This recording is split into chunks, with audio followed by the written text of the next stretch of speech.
प्यारे बच्चों, हमारा आज का हिंदी का उपविषय है विराम चिन्ह। रोको मत जाने दो, रोको मत जाने दो। तुम वहां जाओगे, तुम वहां जाओगे। उपरोक्त दिए गए वाक्यों में हमें पहले वाक्य में किसी को रोकने के संबंध में जानकारी है, जैसे रोको मत जाने दो। दूसरे वाक्य में रोकने की बजाय जाने को कहा गया है। तीसरे वाक्य में किसी को भेजने का आदेश दिया जा रहा है। चौथे वाक्य में किसी को भेजने के संबंध में प्रश्न पूछा जा रहा है।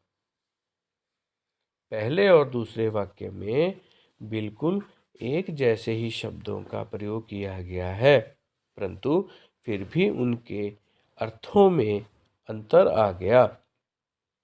दूसरे और तीसरे वाक्यों में भी एक जैसे शब्दों का ही प्रयोग किया गया है, किंतु फिर भी उनके अर्थों में अंतर है। यह सब इन वाक्यों के इस्तेमाल हुए अर्धविराम तथा प्रश्नवाचक चिन्ह इस्तेमाल करने के कारण हुआ है। भाव यह है कि इन चिन्हों के इस्तेमाल से वाक्यों में एक बहुत बड़ा अंतर देखने को मिलता है। बोलते समय अथवा लिखते समय हमारे द्वारा कभी कभी ऐसे चिन्हों का प्रयोग हो जाता है जो देखने में तो साधारण एवं छोटे लगते हैं, किंतु उनके प्रयोग से वाक्यों के अर्थों में बहुत अंतर आ जाता है। इसका दूसरा पक्ष देखें तो यह कहा जा सकता है कि बिल्कुल एक जैसे शब्दों के इस्तेमाल से हम इन चिन्हों की मदद से अलग अलग अर्थों वाले वाक्यों का निर्माण कर सकते हैं।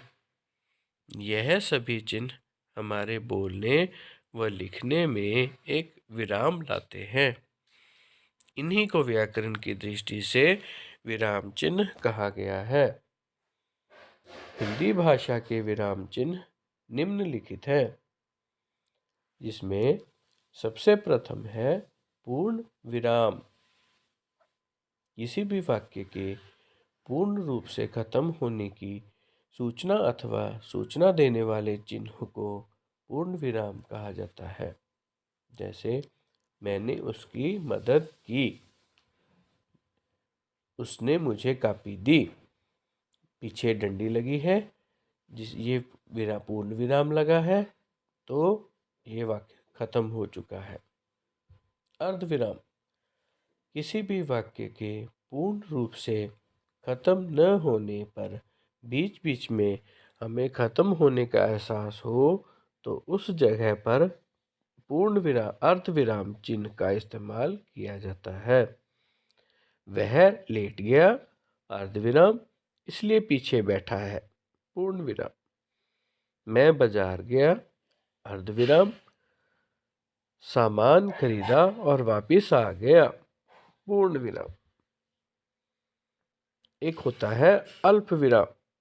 किसी भी वाक्य के उच्चारण में यदि हमें थोड़ी देर के लिए ठहरना हो तो उस जगह पर इस चिन्ह का इस्तेमाल किया जाता है। जैसे मैंने उसे कॉपी, पेंसिल, किताब, पेन और बैग दिया। हमने अल्प विराम का प्रयोग किया है। उसने बाजार से सेब, केले, संतरे व नींबू खरीदे। अब हमारे पास है अपूर्ण विराम। किसी भी वाक्य में आगे आने वाली बात के संकेत के लिए इस चिन्ह का प्रयोग किया जाता है। जैसे निम्न को 4 भागों में बांटे। इसके 4 भाग हैं, जैसे 1, 2, 3, 4। अब अगला भेद है हमारे पास प्रश्न सूचक। किसी भी वाक्य को प्रश्नवाचक बनाने के मकसद से इस चिन्ह को सूचित किया जाता है, जैसे तुम कौन हो, किधर जा रहे हो। अब हमारे पास अगला भेद है विस्मयादिबोधक। किसी भी वाक्य में अपने मन के भावों को अभिव्यक्त करने के लिए इस चिन्ह का प्रयोग किया जाता है, जैसे हाय ये क्या हो गया, उफ इतनी गर्मी। हमारे पास अगला भेद है निर्देशक। किसी भी वाक्य में शब्दों के अर्थ अथवा भाव को स्पष्ट करने के लिए इस चिन्ह का इस्तेमाल किया जाता है, जैसे हमारा देश भारत विश्व में अपनी एक पहचान रखता है। हमारी कल्पना चावला उड़न परी ने आकाश में अपनी पहचान बनाई। एक भेद है हमारे पास योजक। किसी भी वाक्य में यदि एक प्रकार से समास को प्रदर्शित करना हो अथवा अलगाव दर्शाना हो तो इस चिन्ह का इस्तेमाल किया जाता है, जैसे ये मेरे माता पिता जी हैं, दोनों भाई बहन इस स्कूल में पढ़ते हैं। अब हमारे पास है कोष्ठक। वाक्य में किसी भी शब्द के स्पष्टीकरण के लिए उसके अर्थ को वाक्य में रखते हुए भी अलग से लिखने के लिए इस चिन्ह का प्रयोग किया जाता है, जैसे इस गद्यांश में 30 शब्द हैं।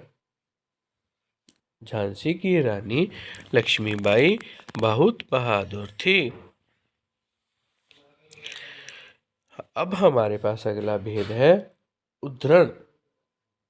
किसी भी वाक्य में जब किसी अन्य लेखक, कवि अथवा वक्ता की बात को ज्यों का त्यों ही लिखना हो तो उसे उद्धरण चिन्हों के अंतर्गत ही रखा गया है, जैसे उसने कहा मैं यह कार्य नहीं कर सकता। हम जो सोचते हैं वही बन जाते हैं, महात्मा बुद्ध। अब हमारे पास एक अंतिम भेद है लाघव।